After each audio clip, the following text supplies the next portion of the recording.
достар, бүгін мен сіздерге лосинаны қалай тігу керектігін көрсетемін. Бұл дайын готовый лосина, қызымдікі. Менің қызым қазір еңбектейтін жаста, сол себепті ол далаға шыққанда мен жерге жеріп қоямын да. Енді тізесінің барлығы міне осындай болып жатыр. Сыртқа әдемі қылып киетін киімдердің барлығы тізесі осындай.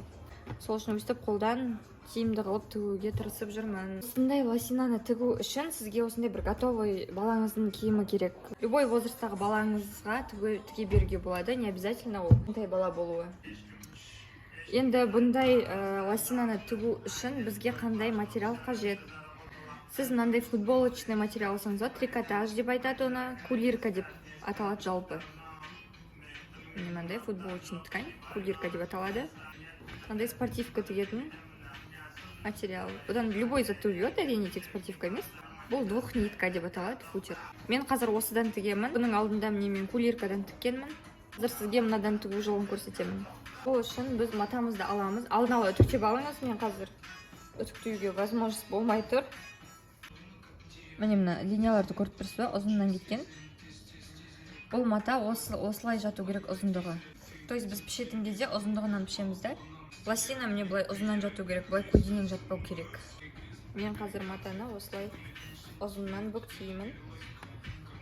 Бір шетін ғана. Сізге қазір пішу жолын көрсетемін. Айтқанымдай дайын балаңыздың лосинасын аласыз. Матаңызды бірінші өстіп бүктеп аласыз. Алдын ала түктеп алыңыз, әрине, сосын бүктеп аласыз. Лосинаны біз теріс айналдырамыз. Теріс айналдырамыз. Мына жағын дұрыстап тұрып бүйтіп бүктеп аламыз. Сол бүктеген жерін мына шетке қоямыз. Так, қараңыз. Мына бесшовный жері ешқандай бүктеген жерге мына бүктеген жерді қоямыз да. Бірақ мен матам жерім мына кулирка сияқты қатты созылмайды, сосын мына лосина уже менің қызыма чуть-чуть қысады. Сол себепті мен мына жерден 1 сантиметр қалдырамын свободаға. Кішкене свободный болып тұрсын деп. Міне осылай қалдырамын. Егер сізде матаңызда, мына лосинаңызда бірдей матадан болса, қалдырмасаңыз болады. Сонда ровно түсет балаңызға. Мына екінші аяғын мынаның үстіне бүктеймін. Сосын мына жақта шов бар ғой, артқы шовы. Соны дұрыстап тұрып былай жатқызып жіберемін. Аккуратно, я. Менде маркер бар, мынандай сіз сабынды алсаңыз да болады, маркеріңіз. Менікі специально для ткани, суға жусам кетіп қалады тканьнан. Сіз обычный маркер алып бүлдіріп алып жүрмеңіздер. Мынаның бойымен сызып шығамын. Тігіс біткен жерден, я. Сосын міне мына жерде көріп тұрғаныңызда резинка. Резинканың үстінен тағы мата бүктелгенді. Мен соны есепке алуым қажет. Бұл резинка қанша сантиметр көремін? Міне менде 2 сантиметр. Получается, мен мынаның үстінен тағы 2 сантиметр қосамын. Сызып шығамын. Осылай. Енді мына аяқ жағы тоже самое. Мына шов біткен жерден бүйтіп сызып шығамыз. Бұл лосинаның ұзындығы қысқалау, сол себепті мен астына 8 сантиметр қосам, тігіспен бірге алғанда. Ал сіз ұзындығын өлшеп алыңыздар. Қанша қосу керек, немесе қоспау керек. Лосинаңыздың ұзындығы нормально болса, солмен бірге ала бересіздер. Лосинаңыздың ұзындығы сізге ровно жақсы тұрса, сол лосинаңыздың ұзындығын аласыз да, соған тағы 2 сантиметр қосасыз бүктеп астын тігуге. Соны есепке алыңыздар. Все, мен болдым алып не. Мінекей менің сызбам. Енді мен осымен қиып аламын. Дәл осында екеуі қиям.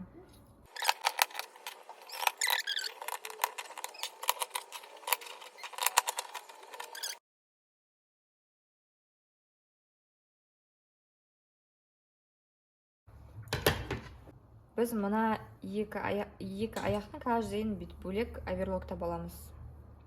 Оверлок жоқ болса, кәдімгі түзу тігіспен тіге беріңіз, егер сізде жоқ болса оверлок.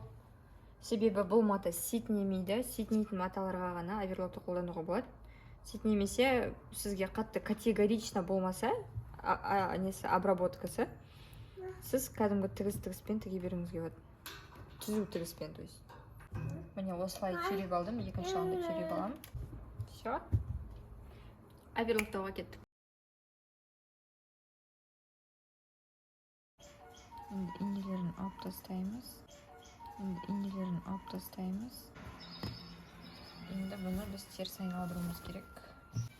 Және де бір-біріне мына тігісті мына тігіске точно қоямыз, ровно.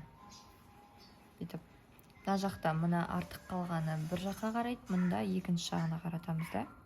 Сосын инені аламыз. Мына тігістен міне салдық қой. Тігістен салдық қой. Дәл солай.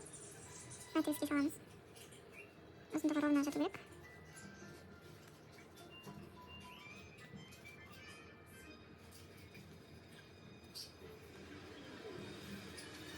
Мына жақтан шығарып аламыз.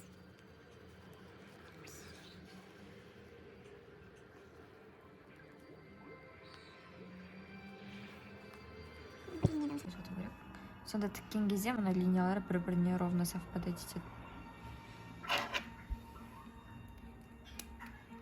Так, міне мына ортасын қостық, енді қалған ұштарын қосамыз. Бас жағы, аяқ жағы дегендей.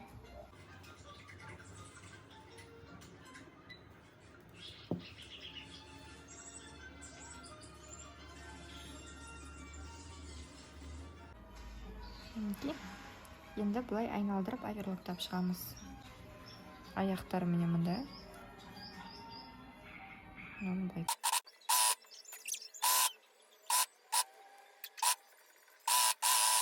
Так, міне инелерді алуды ұмытпаңыздар. Бізде айналдырғанда міне осындай лосина шығады. Ендігі жерде біз мына жерге резинка тігеміз, және де аяғын қайырып тігеміз. Мен бүйтіп екі айналдырып қайырып тігемін. Қазір барлығын точно көрсететін боламын. В данный момент менде мынандай ғана резинка бар үйде, көк түсті. Оны тіге берем, себебі ол ішінде қалады, көрінбейді. Міне мына лосина сияқты ішінде кетеді. Резинканың ұзындығын балаңыздың ішін қыспайтындай қылып өлшеп алыңыз, балаңыздың ішін. Менің қызыма осы ұзындық болады. Міне шетінен бастап қоямыз да. Зигзагпен тігіп бастаймыз. Мына астынан тігеміз зигзагты. Одан соң барлығын бір айналдырып тігіп болғаннан кейін мына теріс айналдырамыз, сонда ішінен көрінбей қалады. Айналдырамын да, үстіне қойып аламын. Бүгем да міне екінші жағына қоямын. Ткань резинкадан үлкендеу, а резинка тканьнан кішкентай міне. Сол үшін мынаны тартып отырып сөйтіп тігемін.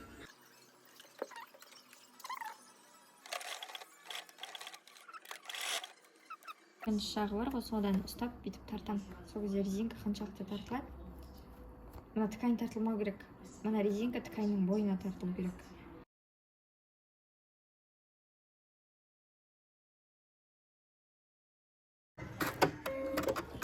Енді дәл осы қалыпта міне теріс жағы.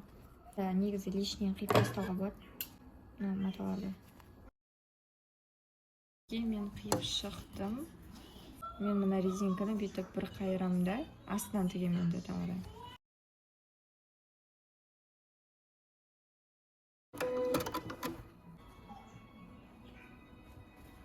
Ендігі жерде етегі қалды.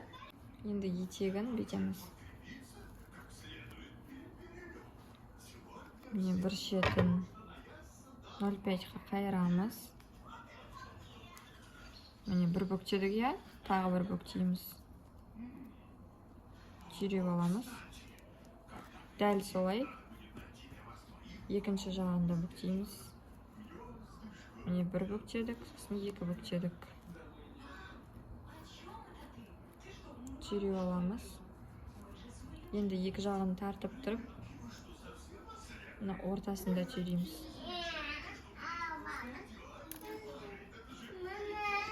Ау жаным, қазір міне.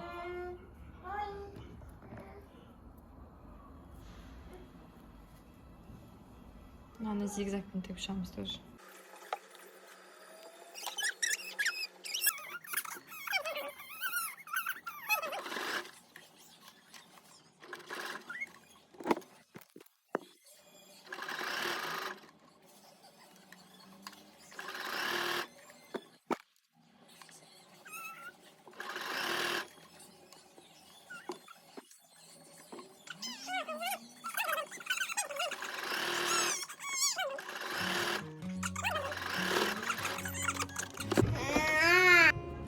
Окей, лосинамыз дайын. Біз оны далаға киіп, от души ойнап, тізесін бүлдіріп, жуып, кептіріп уже үлгердік.